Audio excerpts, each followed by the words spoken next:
Before a party of adventurers sets out to clear out a wilderness area or dungeon, they have to buy enough supplies for the trip. The same thing is required when an army marches to war, but on a larger scale. How much do supplies cost in GURPS? This is actually a surprisingly difficult question despite resource management being such an important part of the game. I'm doing this topic for two reasons. First, I ran into this when calculating ACKS battle ratings for GURPS creatures, so it needs to be settled. Second, in my current game, one of the player characters is a food mage, and the question of supplies has arisen multiple times. On page 426, GURPS basic set says that a human needs 3 meals per day, and at least 2 quarts of water a day. That's around 4 pounds of water for those who are completely unused to non-metric measures of volume. That means that a full wineskin is enough for 2 days. How much does a meal weigh? On page 288, GURPS basic set has traveler's rations that weigh half a pound and cost $2 a piece. Water is considered free, thus a weekly supply of food weighs 10.5 pounds and costs $42. A person also will need 14 quarts of water, that's 28 pounds. This means that total weekly supply net weight is 38.5 pounds.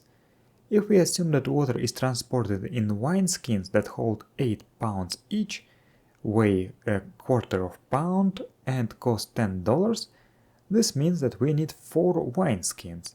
Actually that's 3.5 wineskins, but we have to round it up. The difference is negligible. The 4 wineskins add 1 pound of weight and $40. This means that gross weight of supplies is 39.5 pounds and full cost is 82 pounds if we are buying new wineskins. On page 265, GURPS Basics has the cost of living table, and under it you can see how much food costs.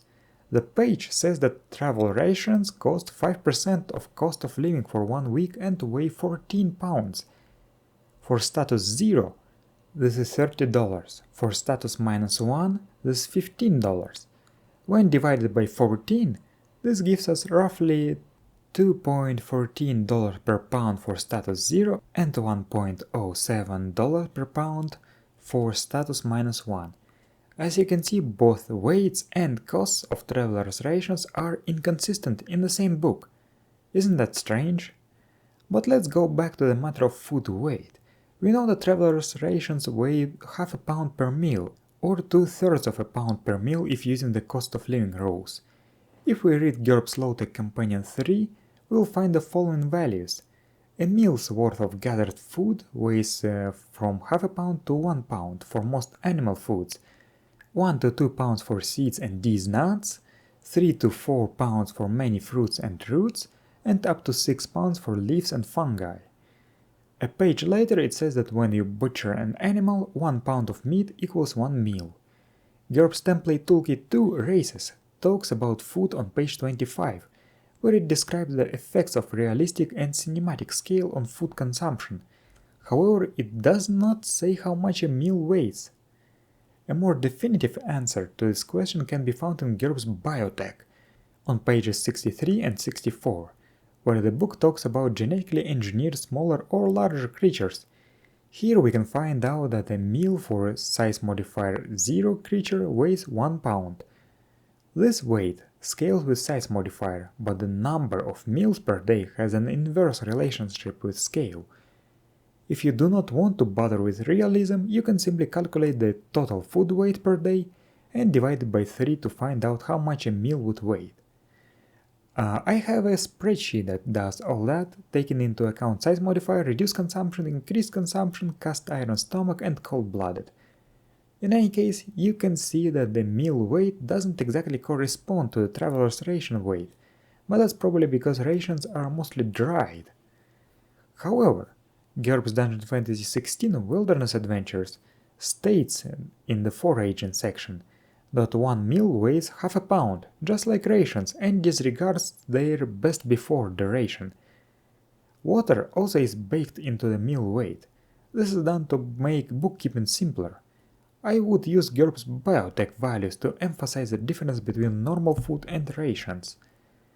As you can see, the rules are all over the place, and I haven't even covered them all yet.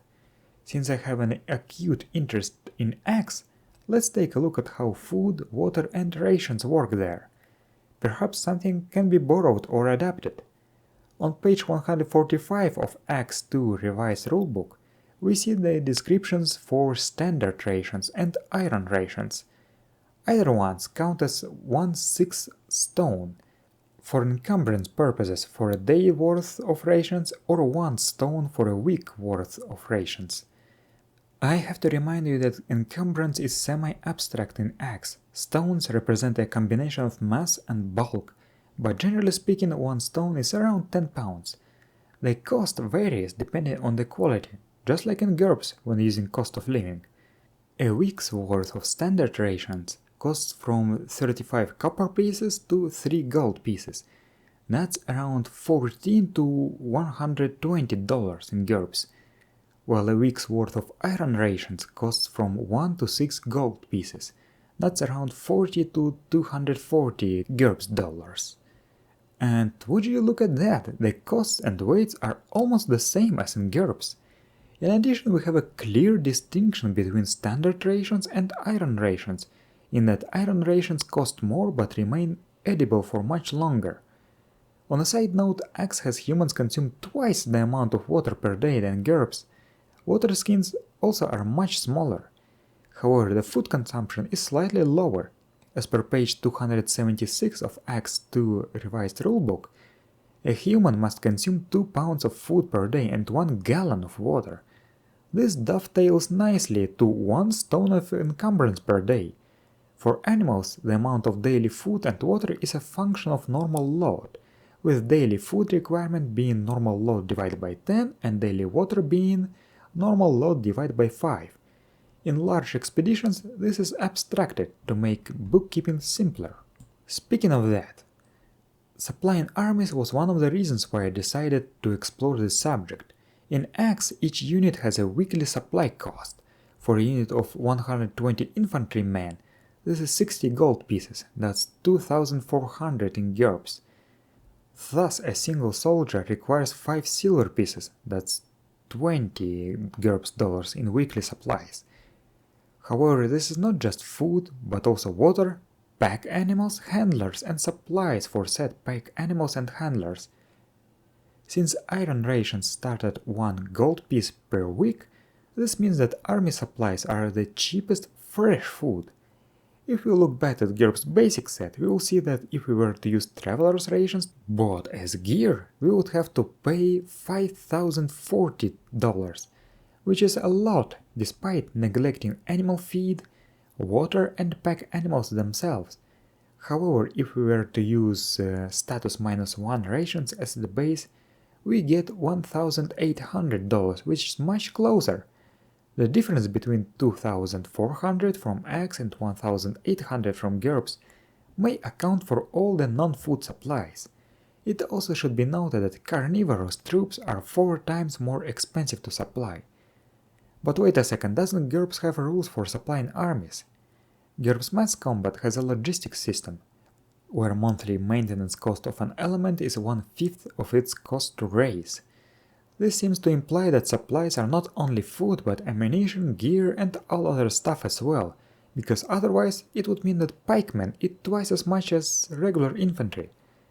In ACKS, this additional non-food maintenance cost is covered by the cost of specialists, such as quartermasters and armorers, and is static, that's 50 gold pieces or 2,000 GURPS dollars per month per unit. This means that comparing ACKS supply cost to GURPS Mass Combat maintenance cost is like comparing apples to oranges. Do not do that. Now I understand the following. 1. Food rules in GURPS are messed up, and I have to clearly define how much food costs in my games. 2. Fresh food and iron rations have to be separated, because GURPS has no rules for food spoilage that I could find. 3.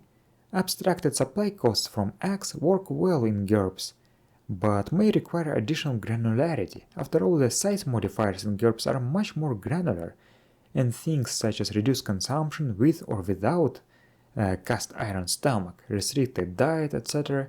can affect supply cost. For these purposes, I suggest simply proportionally increasing or decreasing this abstract troop supply cost, using the same ratio as for daily food. And that's all. Thank you for watching, I'll see you next time.